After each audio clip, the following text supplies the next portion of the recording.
तो चर्चा आज की ये है कि जो एक सामाजिक वर्ण व्यवस्था है, हम लोगों को किस व्यवस्था के तहत अपने जीवन की गति आगे देनी चाहिए, वो आप लोगों को मैसेज देना चाह रहा हूं, युवा पीढ़ी को, कि फंसी झूठे स्नेह के फंदन में। स्नेह मतलब प्रेम, प्यार, मोहब्बत, जिसे आजकल युवा समाज कहता है कि फंसी झूठे स्नेह के फंदन में। समझ रहे हो ना भाई? गही बो पर नारी कपल्ला बुरा, और कुछ होए न होए पर ध्यान रहे, जग बीच कलंक का हल्ला बुरा। ये जो लाइनें हैं जी सर, ये जीवन के लिए बहुत महत्वपूर्ण लाइनें हैं। इन पर आप गौर फरमाएं और अगर हो सके तो अपने जीवन में उतारने का प्रयास करें। जो मैंने अपने बुजुर्गों और साहित्य के माध्यम से जो ज्ञान अर्जित किया है वो आप लोगों तक पहुंचा रहा हूं।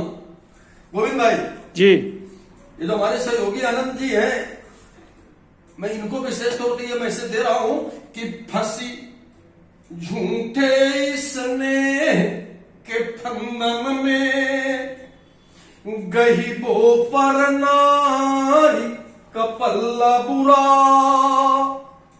और कुछ होए न होए पे ध्यान रहे, जग बीच कलंक का हल्ला बुरा। अवधेश आभूषण भले ही न हो, पर मांगी कधार छल्ला बुरा। आपके जीवन में अगर गरीबी के कारण अभावग्रस्त जीवन जी रहे हो तो उस गरीबी का आप स्वागत करें, लेकिन शानो शौकत को पूरी करने के लिए किसी भी व्यक्ति से मांग करके अपनी जरूरतें पूरी मत करें। यह ध्यान रखें कि कुछ हो अवधेश आभूषण भले ही न हो, पर मांगी कधार वो छल्ला बुरा। और गीत की अंतिम लाइन, असुरों सवास निवास कहो, आपका निज निवास स्थान, जी सर, जी सर, देवलोक के राजा इंद्रप्रस्थ की तरह आपका निजी मकान क्यों ना बना हो। अरे सुरों सवास निवास कहो, पर नीच नरों का मुहल्ला बुरा। इसलिए ध्यान रहे कि फंसी झूठे स्नेह के फंदन में, गही बो पर नारी का पल्ला बुरा। जो अंतिम लाइन मैंने आपसे कही थी उस पर एक बार फिर आपको दोहरा रहा हूं। नीच शब्द का मतलब किसी समाज और किसी कास्ट और किसी व्यक्ति विशेष से नहीं। नीच शब्द का मतलब है जो गंदी विचारधारा के लोग, सामाजिक व्यवस्था को बिगाड़ने वाले लोग, अराजक तत्व को पैदा करने वाले लोग अगर आपके घर के आसपास रह रहे हैं तो इंद्रप्रस्थ की तरह आपका अपना मकान भी नर्क की तरह दिखेगा है। इसलिए आपके पड़ोसी सज्जन होने चाहिए, आपका वहां का जो माहौल और वातावरण हो वो एक अच्छा और एक अच्छे हिंदुस्तानी की तरह होनी चाहिए, एक भारत की संस्कृति से मिला हुआ होना चाहिए। इसलिए मैंने ये कहा था कि सुरों सवास निवास कहो, पर नीच नरों का मुहल्ला बुरा, और कुछ होए न होए पर ध्यान रहे, जग बीच कलंक का हल्ला बुरा। समझ रहे आप गोविंद भाई? जी सर। तो कहने का भावार्थ यह है कि आज हमारा जनमानस खास तौर से फालतू के प्रेम जाल में फंस करके अपने जीवन की दिशा बदल देता है और उस दिशा के बदलने के कारण से उसकी दुर्दशा को प्राप्त हो जाता है।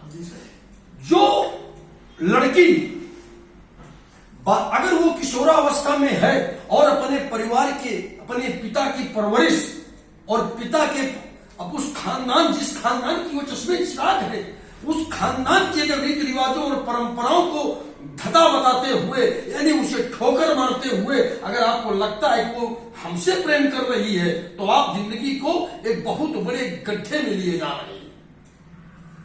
जो लड़की या जो इंसान जिसने जन्म से लेकर के 22 वर्ष तक परवरिश की, एक अच्छी शिक्षा दी, भोजन दी, व्यवस्था दी, खर्चा दिया, और वो अपने उस माँ की गोद, उस पिता के बरदहस्त हाथ, उस परिवार की परंपराएं, उस परिवार की संस्कृति को जो धूल धूसरित करके तुम्हारे आगोश में आ सकती है, तो वो कल तुम्हें भी छोड़ करके किसी और के पास जा सकती है।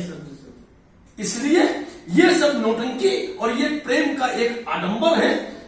यहां हमें अपने आप को फुल नियंत्रण रखने की आवश्यकता है। अगर आप अपने वंश में, अपने परिवार में एक अच्छे समाज का निर्माण करना चाहते हो, तो क्योंकि ये सब दिखावा, ये सब ड्रामा है, ये सब झूठ है, इसलिए कि फंसी झूठ है इसमें के फन में। और ये मैं नहीं कह रहा हूं, हमारे हिंदी साहित्य के बहुत बड़े हिंदी के लेखक अवधेश जी हुए हैं, ये उनकी चीज है कि फंसी झूठे इसमें के फंदन में, गहिबो पर नारी का पल्ला बुरा। अच्छा, इसको आप दूसरी तरह से देखें। मानस का तुलसी बाबा ने लिखा है श्री रामचरितमानस में, हमें आपको देखना किस तरह से चाहिए समाज को। सिया राममय मानसकार ने हमें सूक्ति इतनी ताकतवर दी है कि अगर हम उस सूक्ति के आधार पर अपने जीवन की दिशा ले चले, तो हमारी दशा इतनी बेहतरीन हो जाएगी कि मृत्यु के उपरांत मुझे स्वर्गलोक के दरवाजे खुले मिलेंगे। तो हमें क्या करना चाहिए कि सिया राममय उस सब जग जानी,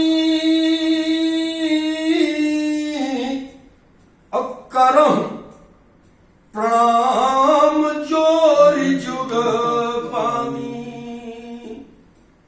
संसार में एक स्त्री को छोड़ करके, सिर्फ एक नारी को छोड़ करके संसार में वो गोचर जहां हो जाए, जहां तक आपकी नजर जा सकती है, वहां तक आपको हर भारत की हर नारी पर मां भगवती अंबे सीता का दर्शन, और भारत के प्रत्येक मनुष्य पर आपको श्री राम के दर्शन हो। श्री राम मैं सब जग जानी, करम प्रणाम जोर जुग पानी। जब आप इस ध्येय में अपने जीवन की गति ले आओगे, तो आप दुर्गति से बच जाओगे। अगर दुर्गति से बचना है, जीवन की अव्यवस्थाओं से बचना है, तो फिर एक विकल्प है कि श्री राम मैं सब जग जानी, करम प्रणाम जोर जुग पानी। इस संसार में, और जब तक इस भाव में नहीं आओगे, स्वयं को इस मोड़ पर नहीं लाओगे, तब तक ये, क्योंकि भारत की नारियां हैं, ये हमारे यहाँ, एक बार बताओ, हमारे, अब आज के कल्चर की मैं बात नहीं करता हूं, लेकिन पीछे के काल में जाओ तो हमारे देश की एक प्रथा थी कि लड़कियां अपने नाम के आगे देवी लिखती थी। तो क्यों ऐसा कोई रीजन रहा होगा? क्योंकि हमारे यहाँ लड़कियों को, नारियों को देवी का स्थान दिया गया। तो तुम अगर इस आडंबर में फंस रहे हो, अच्छा, मैंने भी कल की चर्चा में कहा था कि हर समय दो विचारधाराएं चलती हैं। एक विचारधारा वो थी जब भगवान राम लंका में गए हुए थे, और एक नारी वो भी थी शूर्पणखा, वो कह रही थी भगवान राम से कि तो सम पुरुष नमो पुरुष नमो सम नारी, अभिधना यो विधि लिखा विचारी। एक विचारधारा वो थी, और एक विचारधारा यह है कि जिन सपन हूं पर नारी नहेरी। एक विचारधारा ये है। तो हम भारत की संस्कृति में पैदा हुए हैं, हमें अपनी संस्कृति को शिरोधार्य करना आना चाहिए, न कि वो विचार। अच्छा, उस विचारधारा का परिणाम आप देख लो। जिसने पर पुरुष की बाहों में जाने की सोचा, उसका ऑन स्पॉट वही जवाब मिला, ना कटी। अब अगर आप किसी को बाहों में लेने का प्रयास कर रहे हो, तो आने वाले समय पे आप नोट करें कि आप अपनी नाक कटवाओगे। या जो आना चाह रहा है वो अपने कुल और वंश की नाक कटवाएगा। इसलिए अंतिम बात कहना चाहता हूं, आप दोनों आदमी खड़े हो, कि मानवता की वंश बेल में, इस मानवता की वंश बेल में भागीरथ तुमको बनना होगा। और इतिहास पुरुष यदि बनना है तो संघर्षों से फिर लड़ना होगा। और हे राम तुम्हारे जीवन से, हे राम तुम्हारे जीवन से क्या क्या गुण हमें लेना होगा। और इस रामचरित निज मानस से मन निर्मल अपना करना होगा। इस रामचरित निज मानस से मन निर्मल अपना करना होगा। और इस मानवता की वंश बेल पे भागीरथ तुमको बनना होगा।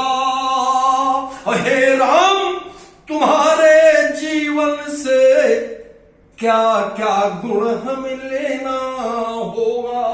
और मानवता की वंश बेल की मैं माती 3 बार इसलिए रिपीट किया कि हमारे भारत की संस्कृति के एक जीवित उदाहरण है। सैकड़ों हजारों पूर्वजों की मृत्यु के उपरांत आज जो मां गंगा इस धरती पे अविरल बह रही है मोक्ष देने के लिए, हमारे इस देश के महापुरुष भागीरथ स्वर्ग से गंगा को धरती पर लाए थे। आज वो भागीरथ हो गए। गंगा का दूसरा नाम भागीरथी भी कहा जाता है। तो तुम्हें अपने जो व्यक्ति जिस वंश में पैदा हुआ वो उस वंश का भागीरथ बनना पड़ेगा। आपके पीछे अनगिनत पूर्वज आपको टकटकी लगा करके देख रहे हैं कि मेरे वंश का ये कुलदीपक हो सकता है कि इस व्यक्ति से मेरे वंश का नाम रोशन हो और जो हजारों लाखों पूर्वज भटक रहे हैं उनको मोक्ष की गति प्राप्त हो जाए किसी आप एक अच्छे कार्य से। इस समय हमें अनवरत अपने जीवन पे ये प्रयास करना चाहिए कि जिस वंश की पताका मेरे हाथों पर है, ये एक अलग बात है कि कौन किस वंश में पैदा हुआ, यह बात अलग सेक्टर है। सेक्टर ये मायने रखता है कि हमें जिस वंश की जिम्मेदारी दी गई है उस वंश की ध्वजा पताका हम कितनी ऊंचाई और कितनी बुलंदी तक अपने जीवन के कारनामों से पहुंचा रहे हैं। अब आप उसे धूल में डाल करके धूल धूसरित कर रहे हो, अपने वंश की गरिमा या अपने वंश की ध्वजा पताका आसमान की बुलंदी तक पहुंचा रहे हो, ये आप पर निर्भर करता है। और आपके हजारों पीढ़ी पीछे के वंशज आपको टकटकी लगा करके देख रहे हैं। इसलिए मैं आप आखिरी लाइन फिर दोहरा रहा हूं, ये ध्यान रहे कि मानवता की वंशबेल पर भागीरथ तुमको बनना होगा। बस यहीं से मैं अपनी बात खत्म करता हूं। जय हिंद, जय भारत, जय श्री राम।